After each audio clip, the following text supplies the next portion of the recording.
Good evening, everybody, and welcome to the Cave After Hours Podcast. Here's your host, the one and only, the inimitable, Josh Havens.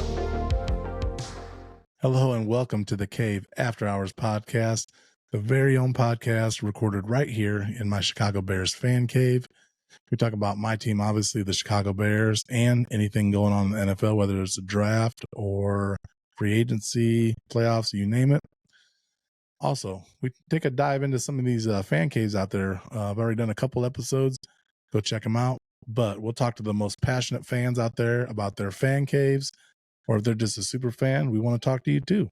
So come on the show. Let's check out your spot and highlight and feature that place. I want to talk about our sponsor, the Mini Jumbotron Company. As you know, I have my very own Mini Jumbotron in here, and it's a head turner. It's a conversation piece, and it's one of the coolest things I have in the cave. I want you to go over and head to their website right now, minijumbotron.com. There are several different styles you could choose from, whatever suits your needs for your build, from a Nanotron, Microtron, Macrotron, Minitron, and the big boy, the Megatron. And go check out the recently released Waltron 65. Again, depending on your build, you can have TVs from 24 inches to 43 inches. They're not included. You can even do a DIY build it yourself if you want to take on that challenge. Once you're on their website, go to the shop tab. Once you get your custom build set up, go to the promo code, enter the cave. That will save you 10% on your build. Any money we receive from that will go back into the podcast. Thanks again, Mini Jumbotron Company. Can't wait to see your guys' Jumbotron in your spot. Last but not least, do not forget about our contest. The Mini Jumbotron Company is giving away a Jumbotron, the Nanotron series, for your spot. Go to the Bears Superfan 44 page. Go to the first pin post. It explains everything how to get entered. Once you're entered, you'll go into the drawing for this weekend coming up, Super Bowl Sunday at halftime after Usher. We're going to draw a name, and you could be a lucky winner of up to about a $2,000 prize package. So go to my page, the Bears Superfan 44. Get entered. Again, February 9th is going to be the cutoff, 5 p.m. Not taking any more names after that. So get in there. Don't procrastinate. Put your name down, and let's get you going on the contest. Good luck. All right, that's it. Last but not least, let's get into the episode. Just catching up on some Bears news. Haven't been with Robbie Roe in a while. How you doing, Robbie? What's up? How you been? Been all right, just working. Yeah, how's work going? Not too bad. Steady right now. Steady. Yeah, good. What do you do? I mean, if you don't mind me asking. I work for Lipper Components, and I work and help shipping. So I do a little bit of everything in shipping wherever they need help, but mostly I load LTL and stuff like that. Okay. And what is Lipper? So if you guys don't know, we're probably, I'd say, RV capital of the world. We used to be. Yeah. So I mean, RVs has gone down, and if you pay attention, right. But we do around here, obviously. Right. So yeah, we're the pretty much RV capital of the world. Used to be the band music industry of the world, too. Conselmer and a couple other places. So yeah, kind of known for RVs and that, but a lot of RV spin-offs like Lippert that do all the parts and everything around there. I mean, that's what Elkhart's like. I mean, there's not much more to it besides drugs. And Chicago Bears. Drugs in Elkhart County, and then trailer factories and music instrument. Well, it used to be, but other than that, we stay out of trouble. We just get into the Bears. Yes, but it's not as bad. Like we don't have junkies just hanging on every corner of the block. Sure. You got junkies at work though? No. Huh? No. No. They watching the show. That's my fan base, man. So yeah, that's just kind of like where we're from, but we don't get into that stuff. We're about the Bears, and that's it. So that's why we're here today, and we're just catching up on some news that's happened over the last couple of weeks, I'd say. So let's first of all get into coaching. We got some new coaches. Obviously, the offensive side of the ball has been pretty much gutted, and we fired the defense he got let go for unknown reasons. That was the third or fourth game in the season, I think. I think so, but I'd still like to know what the hell he did.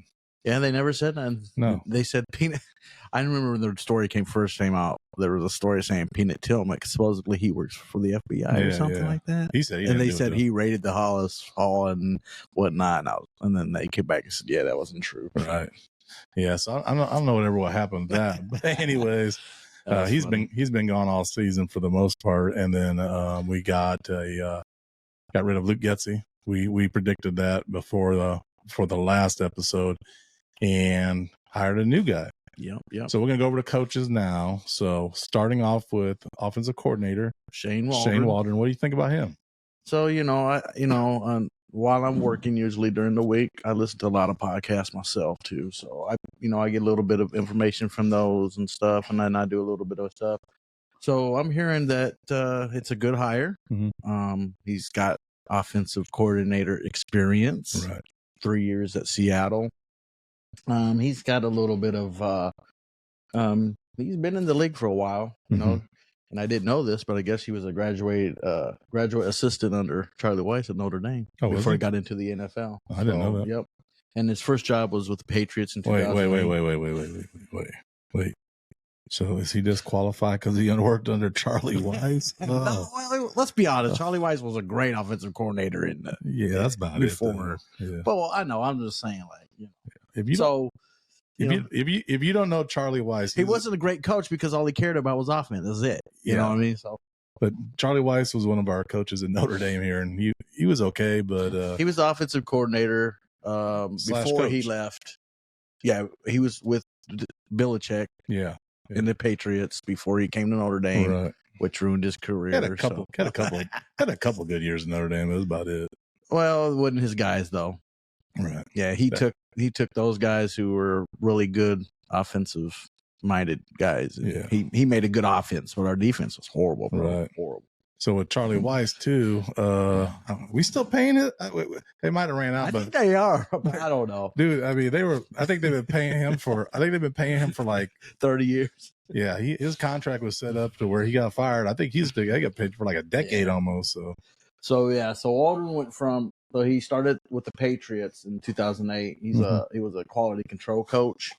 So I'm not sure exactly what that entails. You know, I don't know a lot of in depth of what these smaller coaching things entail. So I see him, and then he went from then he went to the Rams in 2017. He worked under he was a tight ends coach, Sean McVay. Right. He was a wide receivers coach, and then tight ends coach, and then he got promoted to game coordinator. In a year later. When Matt LaFleur took the Tennessee OC job. Okay. So, and then in 2009, he became the quarterback coach of the Rams. Gotcha. So he worked with Jared Goff. Yeah. So he worked with Jared Goff a little bit. And then after that, he went to the Seahawks in 2021. And then he worked with Russell Wilson and Geno Smith. He took Geno Smith, turned him around. I looked at a little bit of his stats, Smith's stats. Like when he first came into the league, he was throwing 3,000 some yards. Right. And then he fell off. For some reason, he just fell off for 4 or 5 years. And I'm like, I didn't even realize how long he'd been in that's how irrelevant he was. Like, I didn't even know how long he'd been in the league. I knew he played West Virginia and stuff, but so then the last 2 years under Waldron, he came in and he turned him around. He made him a almost 4,000 yard passer, almost a Pro Bowler and stuff like that. So sometimes it's just get the right guy to work with you. Right. So I do hear he likes to throw the ball a lot. Yeah. He's more of a 70-30 passer. Right. So he likes to use his tight ends. That might not always work with Flusy. Flusy likes to run the ball. Yeah. Well, I mean, I'm sure he can incorporate, stuff into his game plans if Flus or whoever says, hey, wait, I think we need to run the ball a little bit more, this week or whatever. But so some interesting facts too about him. He had 3 seasons in Seattle, and he was his offense ranked 3rd in yards per touch, 3rd in big plays passing. So big plays passing is defined as anything over 25 yards.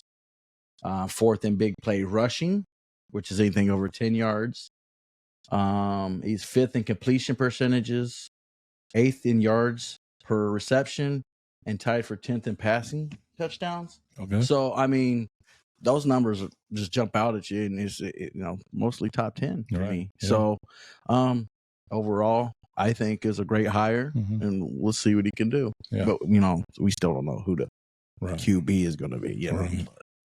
Yeah, I looked into him a little bit. With these coaches, I mean, we don't got inside knowledge like everybody else does. We can just look at the numbers. Right. And what I see is, he's got a pretty progressive offense. And, like you said, to work with Geno Smith. I thought I forgot he was in the damn league for a minute. That's what I did. And then he popped back up to Seattle, and I was like, and then he's doing, he wasn't, great, but he was doing really good, better than he had been. So. Right. Yeah, so I think it's a good hire. I'm already seeing he was a hot candidate anyways, that he probably would have been picked up by somebody. And if he can work with the new quarterback or with Justin, it's to be seen, I guess. So, and I think he brought his quarterback coach with him or something. Yeah, Beatty or something. No, that was wide receiver. Yeah, the quarterback coach is Kerry Joseph. Yes. Which it looked like he used to be a DB and then was a quarterback too. So, like with these lower level guys, I don't know a lot about them. I know Thomas Brown. Now he played. Yeah, he played, and he was also Carolina's offensive coordinator at no fault of his own because their offense sucked. They had no offensive line. They were awful. So, and his coach got fired 10 games into the damn season. So yeah, I'm like you. I don't know a lot about these little smaller undercrad. I don't know what you call them, but I am hearing good things about all these coaches coming in. So the credibilities, the passion that they work with and stuff like that. So, well, Thomas Brown, he was supposed to be, I think, top 3 up and coming offensive coordinators, and then also he actually interviewed for the offensive coordinator for the Bears. And to get him, I think if you almost get like 2 offensive coordinators. So he's a passing game coordinator. Yep, and I also look at it like this. Let's just say Waldron comes in next year and he kills it, and we go to the playoffs or even maybe to the Super Bowl or something like that, and people are going to want him as a head coach. Wait. Did you say Super Bowl? Hey, man. Hey, we're only a couple games away this year from going to the playoffs. So, I mean, it ain't unrealistic. Hey, so you never know. Look what Houston did. Yeah. Look what Houston did on that one Stroud's first year. Nobody ever would have thought that. So, and so I'm thinking if Walter, if that happens, it could happen. And even if we don't go to the Super Bowl or even if we make the playoffs, he'll be like, well, man, he took this Bears team, made him a playoff team. Right. People are going to want him. But here's the thing with that is these guys underneath him, we don't have to change nothing. We could promote within, have the same offense. You know what I'm saying? So, if he does leave, then it won't be too much of a change if we can hire within and one of these guys can step up and just take his place. Right. So the other 2 were wide receiver coach Shane Beatty and running back coach Chad Morton. I'm going to be honest with you. Like most, you be honest with yourself. And when you get mad about these coaches, you really don't know nothing about them. No. So. But Beatty did coach DJ Moore in Maryland. Okay. I do know that. Yeah, I did see that. So other than that, be honest with yourself. You don't know like we do. Right. Who's who. So anyways, I was going to put this out there now, but I think I'm going to wait. I'm going to let you think about it. So what did those coaches, that group of coaches, mean if we're going to keep Justin or we're not? I don't want you to answer, though. We're going to come back to that. Okay. I want to say that for the end. Does that? So your question is the coaches coming in give us a tell of what they're going to do in the draft? Right. That's what you want to know. Yep. Okay. And I forgot to mention, this is Super Bowl week coming up, and I got this beautiful Lombardi trophy from 1985. 85. Now, guess what? Minnesota Viking fans, you ain't never seen one of these. Detroit too. Yeah, I'm gonna tell you right now. I'll be honest with you, straight up. I got this from Copy Trophy. I think it was like $500 or $600. Damn. Yeah, so but it's like an actual duplicate. Yeah, so somebody like Drew or the Niners, they got like 4 or 5 of these things. I mean, I got one, but I saved myself money because I don't got to buy 3 other ones. So, and guess what? Lions fans and in our division, Lions and Vikings, you guys don't even know what this is. So. No. But anyways, what you got in front of you, Robbie? This. Oh wow, that thing is bedazzling. Show the camera. Show the camera. That's a Super Bowl ring. Oh, which camera? This one camera? Yeah. Guess what? Guess what? Guess what? Vikings and Lions. You never seen. They never seen this before. They never seen that either. So they got a trophy case and it's not even got a trophy in it. Not a damn thing. All right. Well, well, I'll tell you what though, Lions. That's enough shade. Lions put an NFC North trophy in there. It's about all. They did too. Yeah. Hey, congratulations to the Lions for representing the NFC North this year. Y'all did a great job. Did you or San Francisco? I ain't gonna lie, I was cheering for the Lions. I think they're the only team that honestly I would cheer for. I maybe if Minnesota went to Super Bowl, I'd probably cheer for them. Okay. Packers, nah. I'm sorry, Packers. Hate y'all. Yeah. I hate. So yeah, probably because you beat us every damn time. I know. I wouldn't hate the Packers much as we beat them. Like if we could just win one every year or every couple of years or something. So yeah, So that's our goodies. I mean, we got one at least. So, All right, I want to ask you. So I don't know if you saw the interview the other day with my buddy Roach, Roach from the San Francisco. I just watched a little bit of it. Okay. Wait. You on the podcast? You only watching partial on my podcast? Man, I had time to sit down and watch the whole thing. I watched partials. I watched your little clips. Keep them steady, guys. I know. But anyways, we talked about Trey Lance. I think you saw that clip, whether he got a fair shake or not. I want to ask you: has Justin Fields had a fair shake? I'll let you talk about it first. Here's my thing with the Justin Fields thing. Do I think he has a fair shake? Yes and no, if that makes sense. I don't. So I feel like the Bears are finally putting this nucleus together. It's not 100% yet, and it will be maybe next year or two. But they're putting this nucleus together, and I just feel bad if Justin gets left out of that because he never had that. And I hope if we do end up getting rid of him and he goes somewhere else, I hope he flourishes and becomes the best quarterback he can be. Right. I don't wish nothing. I'm a Fields fan, and I do feel like he has not got the 100% opportunity that he has deserved from the time got drafted to today. So, people, he's this, he's that, but he hasn't moved.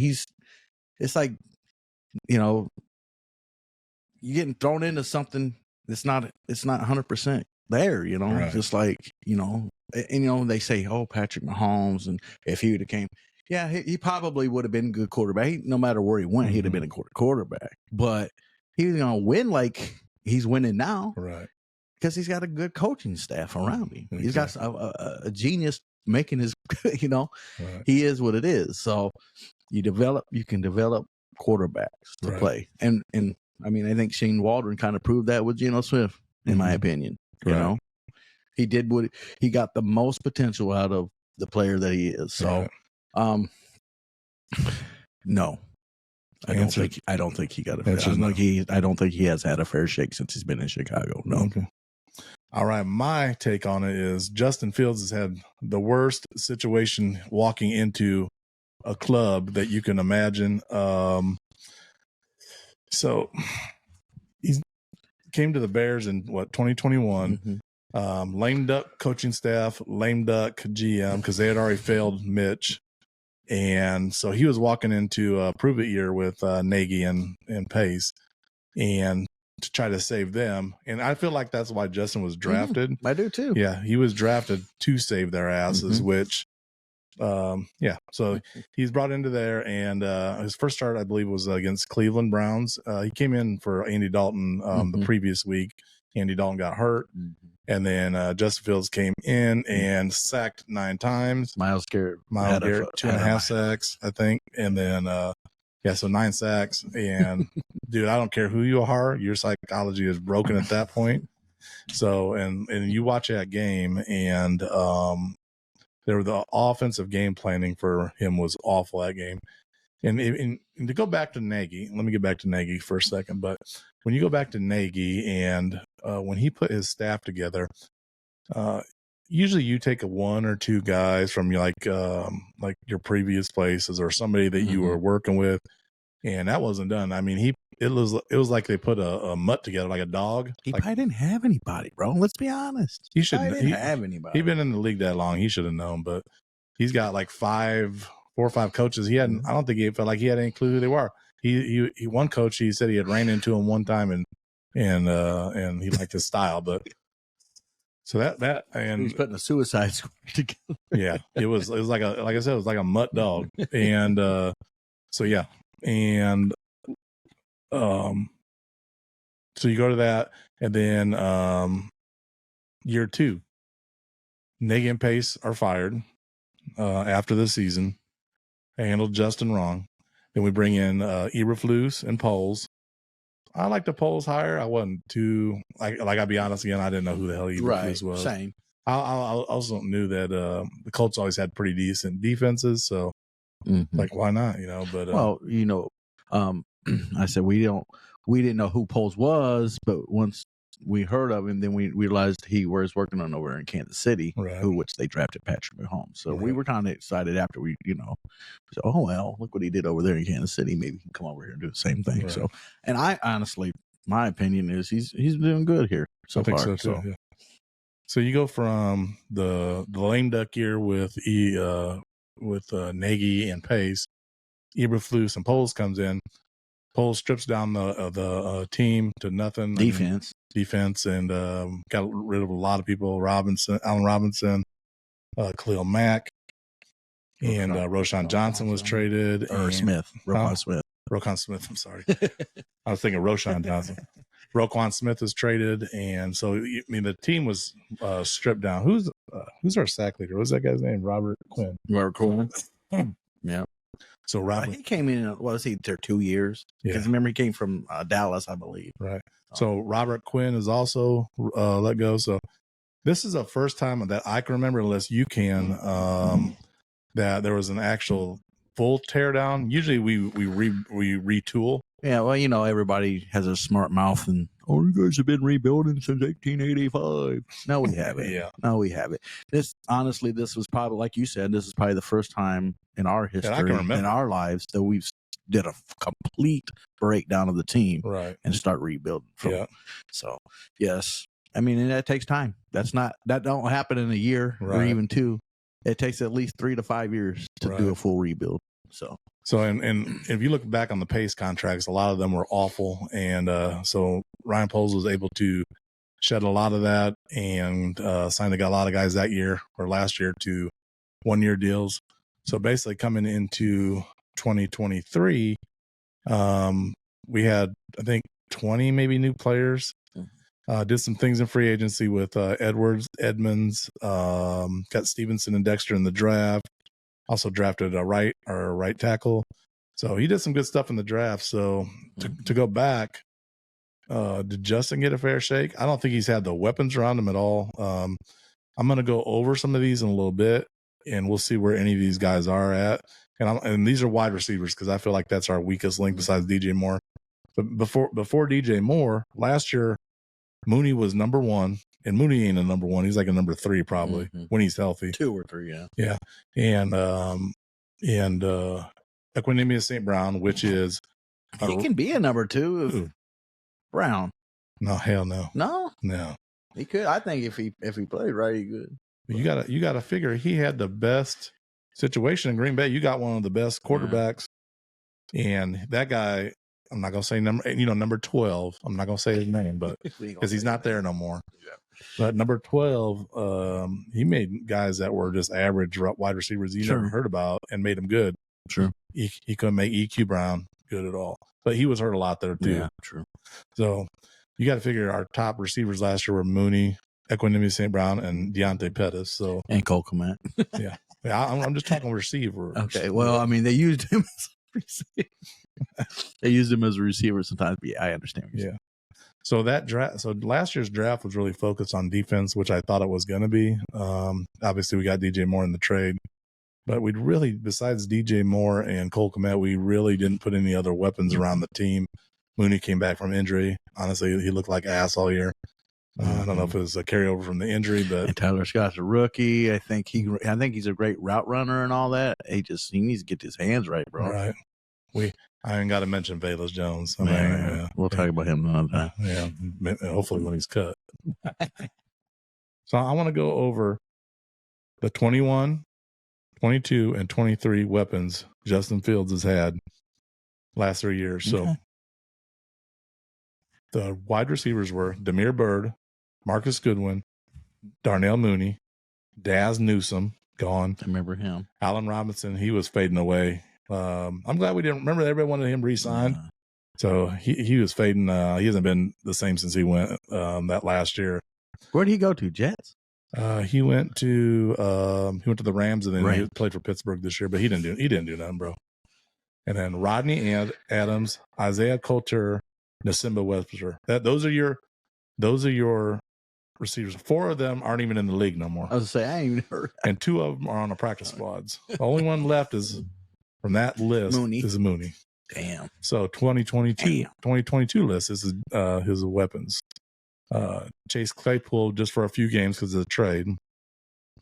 N'Keal Harry out of the league. Well, no, he was on the practice squad, I think, with Minnesota. He had a couple good games. Velus Jones.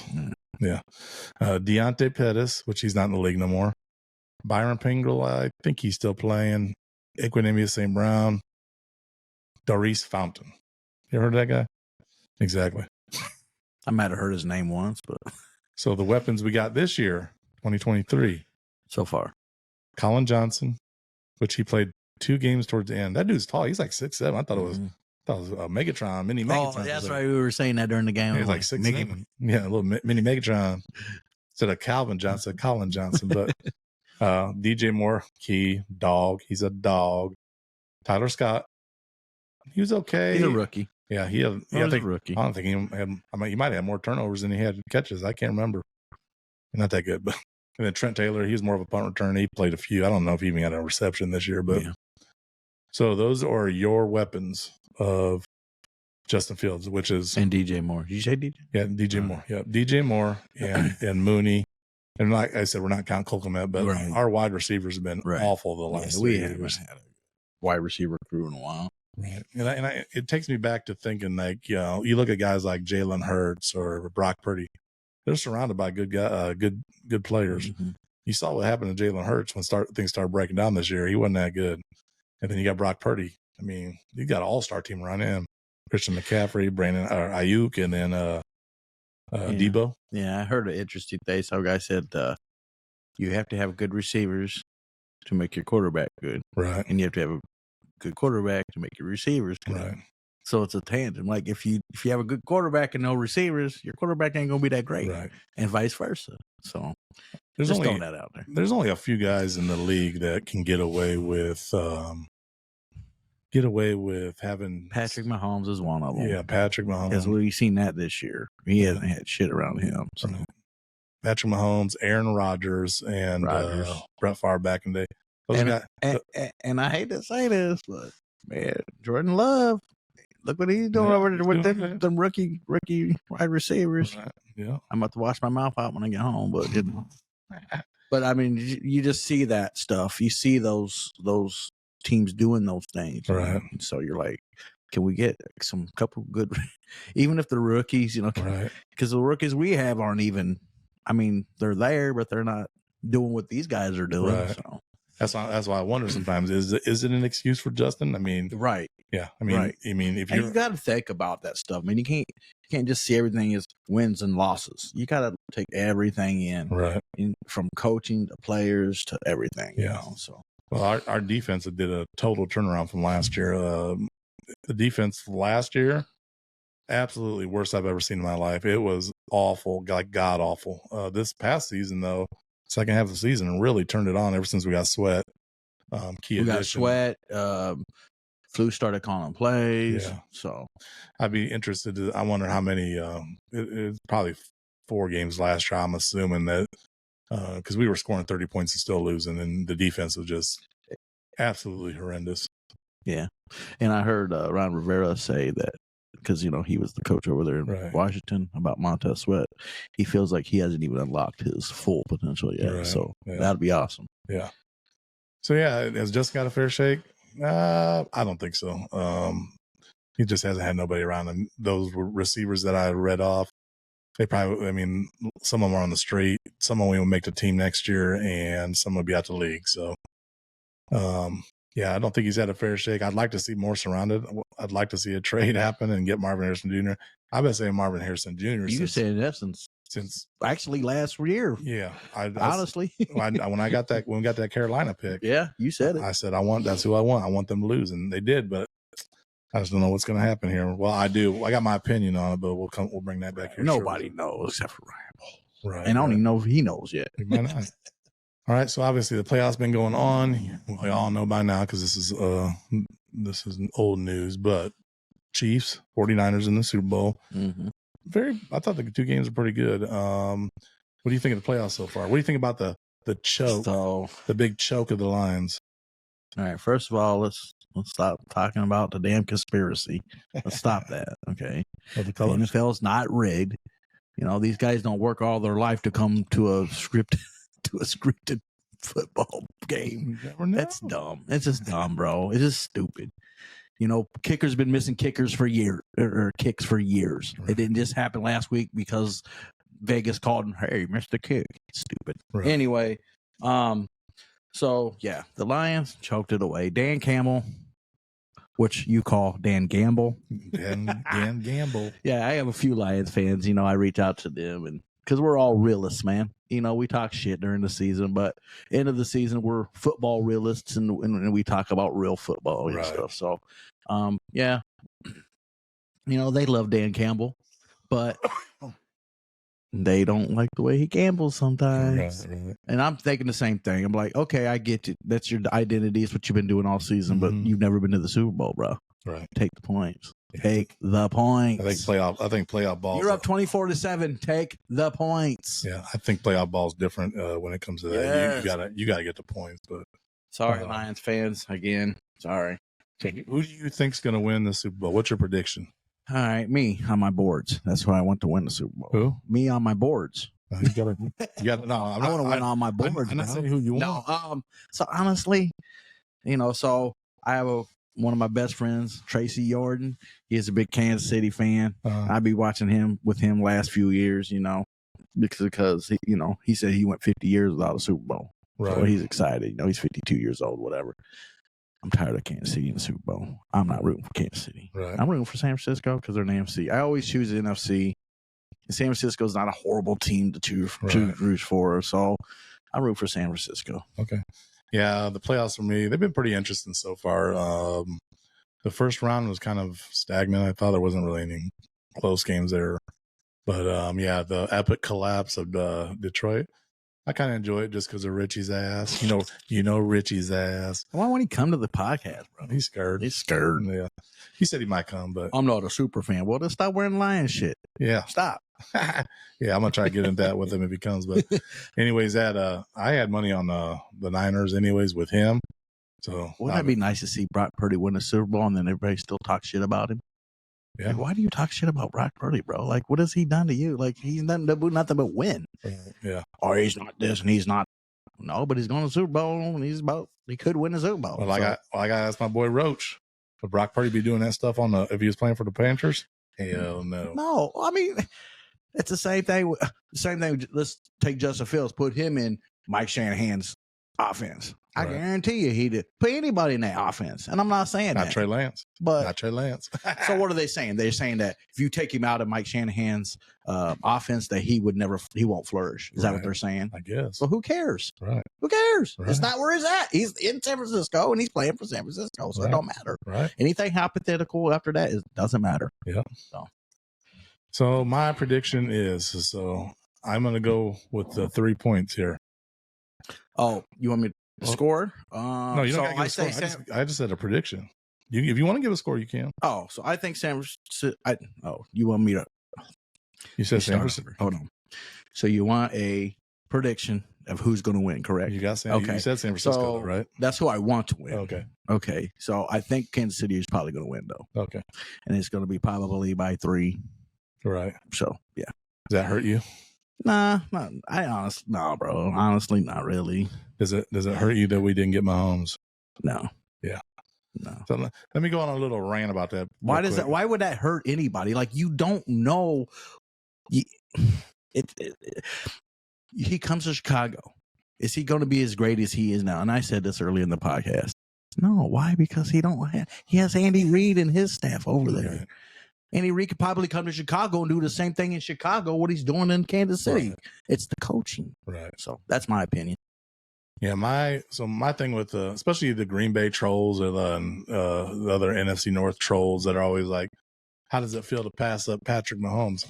I'm going to tell you now, if you guys could go back on your Facebook and on the draft night, and anybody that was mad that we didn't pick Mahomes, I will give you $20 if it's legit. If you can prove it's legit that you Bears fans, that you said anybody else was mad that we didn't get Patrick Mahomes, because I don't even know who Patrick Mahomes was in the draft. I personally wanted Deshaun Watson. That's who I wanted. That's at that time. Yeah, I was mad when they picked Mitch. I wanted Deshaun Watson because he proved it in college.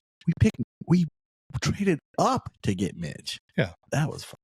Yeah, and we could have had Deshaun Watson, even though he likes to do a little kinky massages on the side or receive them. Hey, man, that's his free time, bro. What he does on the field or what he does off the field, you know. So I'm glad we didn't get in that mess. So imagine true. There's probably a lot more. Yeah, you know how we are in Chicago, bro. We don't want that shit over here. There's probably more massage artists in Chicago than there is in Houston. So we dodged a bullet there. But a long time. If any of you can show me a fact that you were mad about Mahomes on your Facebook, like posted, we should have took Mahomes, I'll give you $20 because not even one scout or the draft experts had him rated in 1. Not one of them. They all had either Mitch or I even saw one that who was it? Our third string quarterback was even in that draft, Nate Peterson, and he was rated higher than Mahomes. So I was going to save this to later when we talk, but I'm just going to say it now.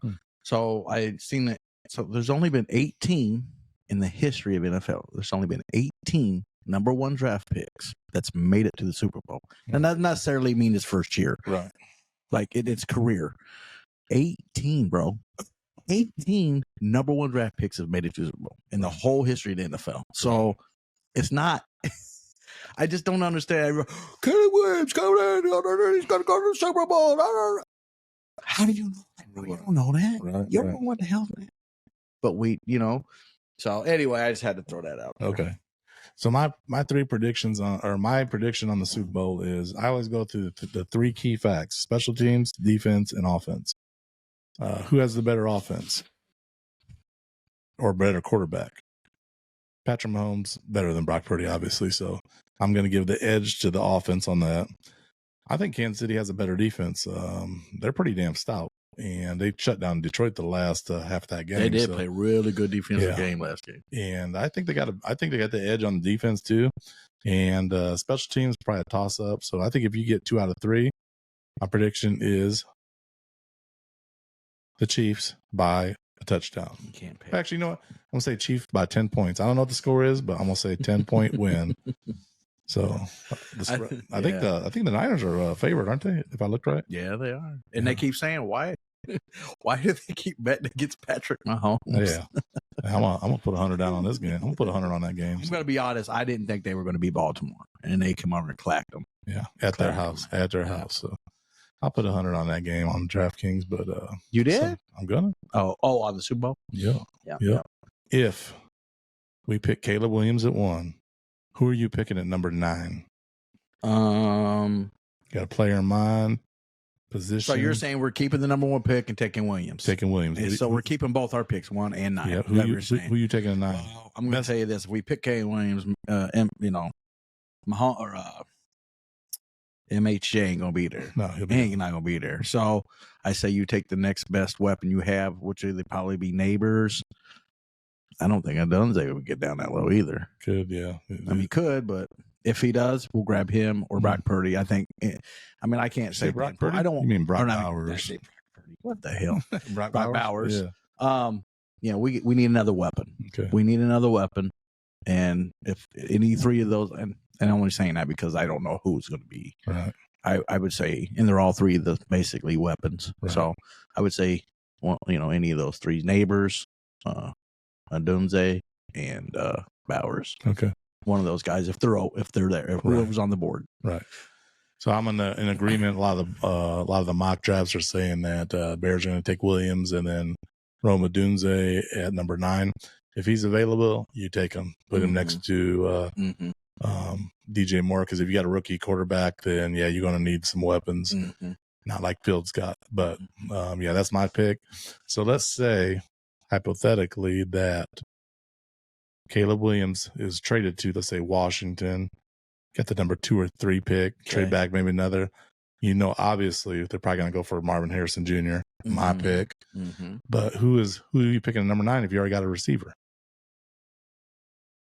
Probably get Bowers in. Brock Bowers, if he's available. Let's say he's not available. You got another one of mine? Maybe defense?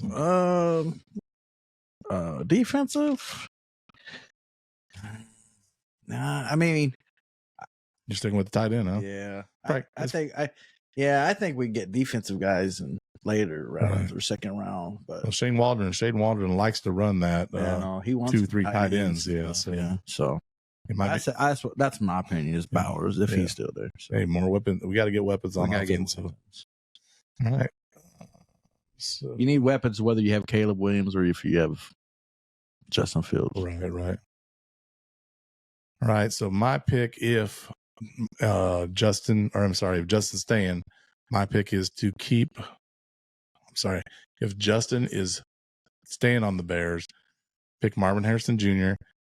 And if Brock Bowers isn't available, I say Dallas Clark or Jared Verse. Maybe put another end over next to Montez Sweat, because that's going to be our one weakness, unless there's a 3 technique, but I haven't seen one ranked that high in the top 10. So, but those are the needs there.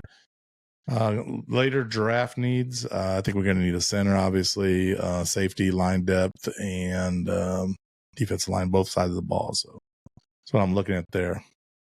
All right, we're gonna pick them. So looking over the free agency list the last couple of days, if you can pick one player on offense, one player on defense, and money don't matter. Just who are the 2 top guys that you would take? Oh, money don't matter. Yeah, you can pick the 2 guys on offense. I hear a lot of people saying Calvin Ridley. Okay, so I was looking into it, and I kind of in agreement. And if I think if him or maybe even Curtis Samuel. Okay. As another weapon. Gotcha. So this is all played out as if we don't know what's going on in the draft and stuff like that. So what about your defense? Yes. So defensively, I know don't laugh. Floyd. Who? Leonard. Oh, hell no. Why not? Bring him back. Put him on the end, man. Yeah, but I just said if you got all the money, you're going to take Floyd? I mean, that's your pick. That's your pick. He was up there. That's what I'm picking. All right. I'm picking because, he's been there. He knows. Right. So our weakest part of the offensive line, I thought last year, was our center. Another Green Bay operative, Lucas Patrick, came with Getsy. Oh yeah, we had a lot of Green Bay operatives. We had Getsy, we had Lucas Patrick, EQ. Yeah. We had Tanyan. We got a lot of Green Bay operatives. So we got to get rid of Lucas Patrick.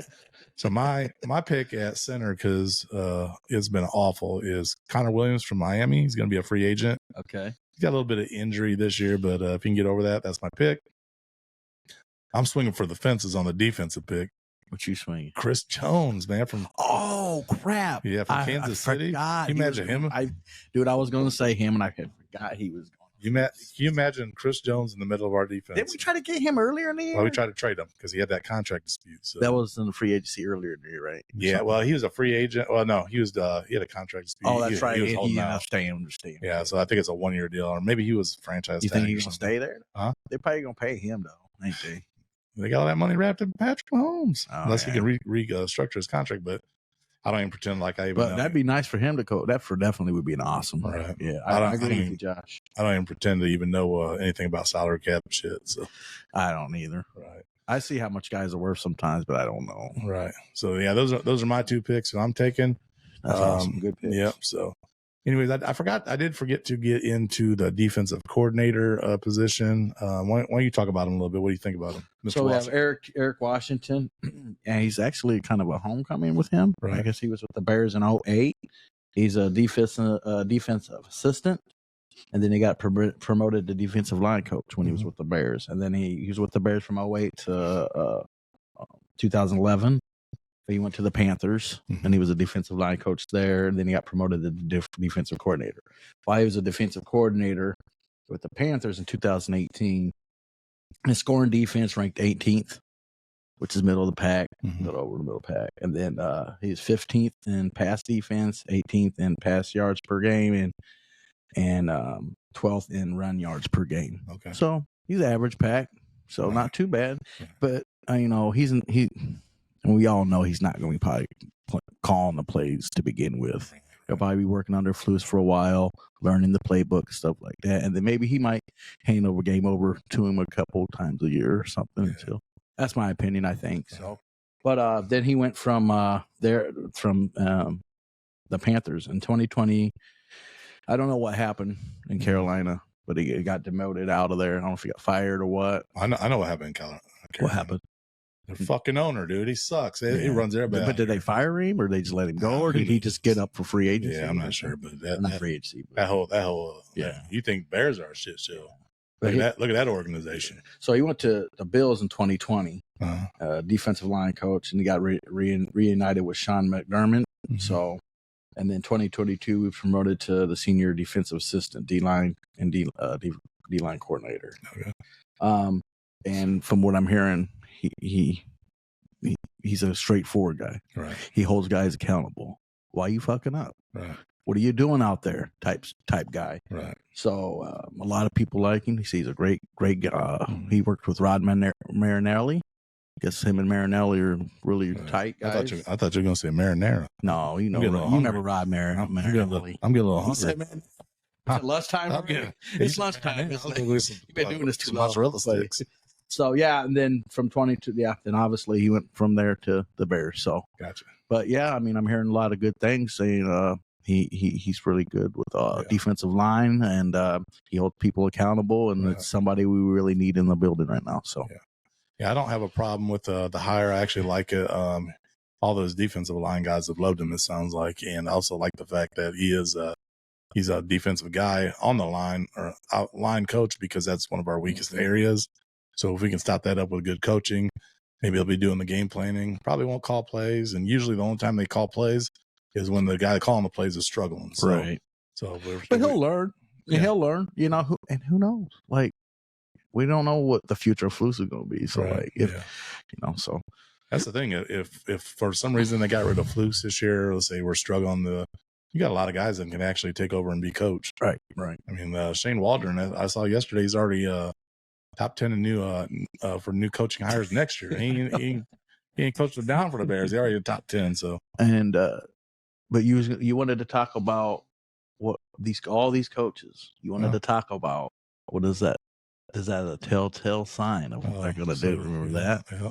So I'm going to let you speak on it first. Okay. So is this hires that they just made, all these new coaches, a sign? And a sign that they're going to keep Justin or get rid of Justin? And what do you think Poles, in the end of the day, what do you think Poles is going to do? So in my mind, I have no clue, bro. No clue.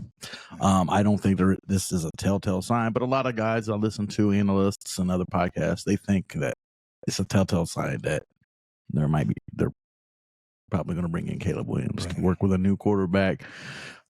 And I hate this word, generational. Can we stop throwing it around? What? He's a quarterback, bro. Generational. Stop the generational talent crap. Stop. Stop. Hey, I'm trying to be a generation.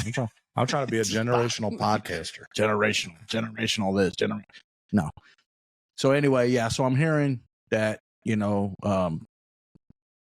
think that this number one pick is very intriguing, and a lot of them say, well, they don't know.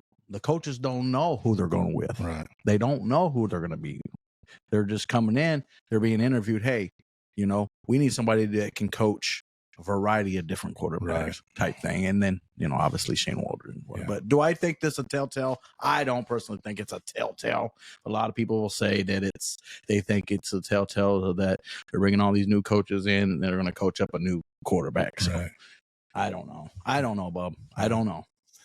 My thought on it is I agree. I don't think it's a sign either way of which way the Bears are going on that end of it. But on the personal end of it, what I think Poles is going to do, I think Justin is gone. I've been thinking about the last couple of days. Unfortunately. Yeah. I think with Poles is going to be is that, a lot of these guys are saying that he's a better thrower right now than Justin is 3 years into it. And he's already getting these comparisons, and I hate the comparisons too, but to Mahomes and these other great quarterbacks. And I think he's just rolling the dice. You imagine if he picks or trades Williams and he goes on to be great and win 2 Super Bowls. Yeah, Chicago will never let we would never hear the end of it. Do you want to be Ryan Poles, the guy that was known for trading away one of the best quarterbacks ever, or a Super Bowl? But on the other spectrum of that is you could be the guy that got the number 1 quarterback that didn't do shit. Right. And then they'll be throwing you under the bus either way. Well, so there's a lose win situation over there. I don't know, man. But I think with Ryan, he's got more of an excuse to get rid of Justin, because he can say, I gave Justin a chance. He's not turning into the passer I want to be. It's less of a risk, especially with his job. But also, and I also think that it could save his job for at least another year or two if he does get Caleb's, because he can say, well, he's a rookie. Right. I mean, he's not going to go out here and win a Super Bowl the first year. So, I mean, you got to let us give him a couple years to work with him. So, yeah, as much as I hate to say it, I just think he's good as gone, man. It's unfortunate. And I remember watching that Clemson and Ohio State game, and he threw, I think, 6 touchdowns that game. And I kept thinking to myself, man, if we could draft that dude. But then, and this is what everybody said about Fields, too. Right. We got to get Fields. He's the best quarterback. Look what happened. Right. And I'm not saying he's not horrible. He's not the worst quarterback in the league. He's not. Right. He's not. Right. But he's not lived up to what us Chicago Bears fans thought he would be. But again, this goes back to the coaching and the situation he was put in, all that. It just sucks that we finally getting a competent coaching staff in place, and he won't be able to be a part of that or even get to see. So I do hope if they do get rid of him, I hope he does go to a place that can develop him into the quarterback that we all know he can be. Right. And let's be honest, we all know he can be, because this is the quarterback that we all wanted him to be. Right. So, yeah, I think that when it comes down to it, it's just going to be too much of a pressure for Ryan Poles to say no to this. And starting over the rookie contract, but, obviously, is a big thing. So he's about character, bro. So and have you heard any? I don't know if you've heard any of the stuff that his dad been saying. Well, first it was they didn't want to play in Chicago, and then Colin Howard came back and said, "Well, they're not. Calm down. We're not saying we hate Chicago. We don't want to be painted as Chicago Bears haters. All this, they're just being." I don't know, man. They're just being fickle and just kind of petty. But, bro, you're going first round. Yeah. You go to you could go to Chicago Bears, or you can go to Washington. Go to a team that they're still building. You don't even know what the fuck you got over there. At least when you come to Chicago, we're building and we're going forward. Right. 2 years ago we had 3 wins. Last year we had 7 wins. Right. Could have had more wins. Right. We're not the worst team in the league to go to as a number 1 draft pick. Right. So I mean. Yeah. I was going to get in that Colin Cowherd shit, but honestly, I unless I hear out of that person's mouth, I don't believe any of it, man. It's all a lot of talk and a lot of agenda pushing and shit. Yeah, we haven't heard. I mean, everything we've heard is just hearsay. We've never heard these people actually come out and say these things. I don't know if it's because they don't want to be or what, but yeah, unless I hear from the horse's mouth. Now, if he goes to the draft combine and tells Bowles he don't want to play for him, that's different. It's not the first quarterback to ever do that. The first player to ever do that. Yeah, I don't think. I think if they're not going to pick Drake May, for God's sakes. So it's either going to be Williams or keep Justin. JJ. No, stop. You can get JJ McCarthy in the second round. I mean, maybe, but we don't even got a second round pick. I had to throw that out on you. Right.